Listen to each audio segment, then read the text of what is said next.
Okay, so attempt 2. Welcome back, guys. We are looking at scientific notation again today. So we've got our learning goal success criteria. So today we're going to be looking at how to use scientific notation in problem solving situations.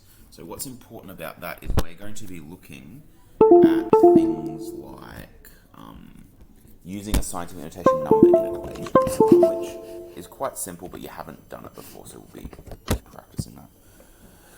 Not what I wanted you to do, computer. There we go. So you're going to be able to convert between standard and scientific notation, recognize when to use a positive or a negative index, and then use scientific notation in problem-solving situations. So pause the video, jot that down. Once you've done that, come back. Okay, so to recap yesterday's lesson, on the left here, I have 4 numbers. You notice they all have 38 in them. I want you to convert those 4 numbers to scientific notation.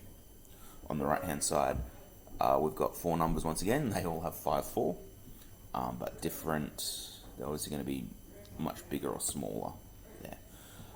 Can you have a go at converting the left-hand side to scientific notation, the right-hand side to standard notation? So pause the video, have a go at those questions, and once you've had a go, unpause and we'll come back to the answers. So let's go through the answers.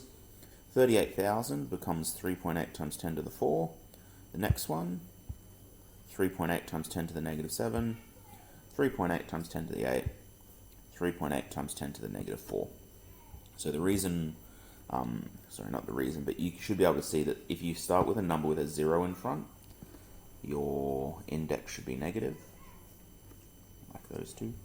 If you have a large number though, your index is positive. So let's have a look at the next list now.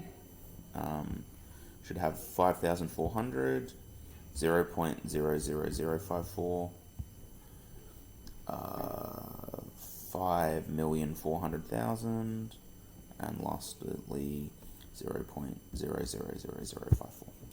Okay, so that's our recap done. So let's move on to today's subject.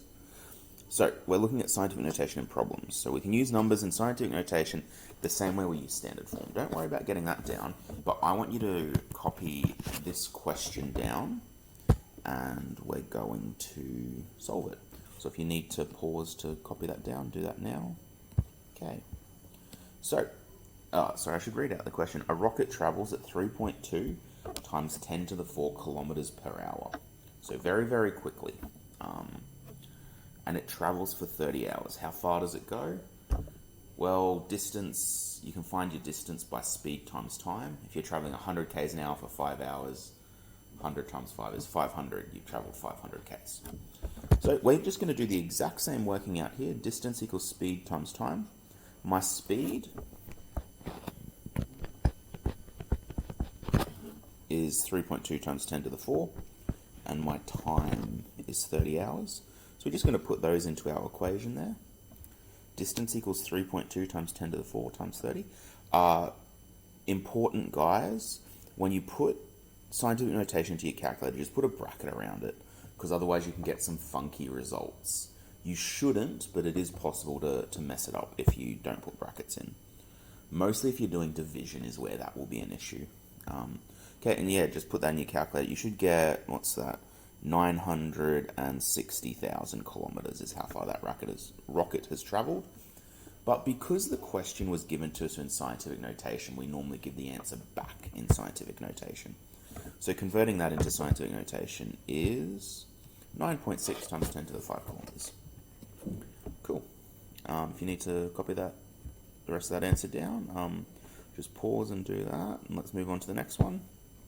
This one, I actually want you to have a go at. This one. So, I'm going to go through the answer in a second, but I want you to have a crack first. So, solve this problem. A chemical reaction provides 4.1 times 10 to the negative 18 watts of energy every second.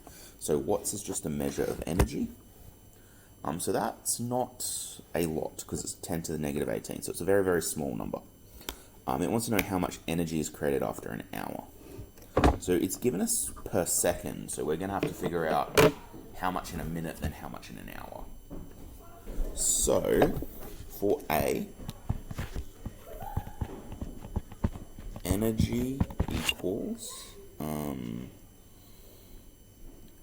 well, it'll be our production rate, which is 4.1 times 10 to the negative 18. And that's how much per second. So we want to know per hour. So to get it per second, per hour, first we need to get it into minutes. There's 60 seconds in a minute. And then we'd need to get it into hours, and there's 60 minutes in an hour. So we just put that into our calculator. So once again, making sure we put it in brackets, just so that we don't mess up.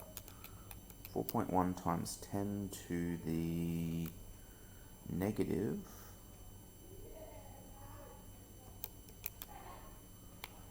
18 times 60 times 60. Luckily, guys, for me, my calculator has automatically put this into scientific notation for me, which is handy. And it gave me 1.476 times 10 to the negative 14. And because it's given us, that we're pretty much done. The only thing we need to say is just what that's being measured in, and the question told us it's being measured in watts. Okay. B, how much energy is created in that many hours? So for B, well, we know the energy in 1 hour is that, and we want it in that many hours. So the energy will just equal energy per hour times the number of hours, which is that number we just had, 1.476 times 10 to the negative 14, and the number of hours is 3.9 times 10 to the 5.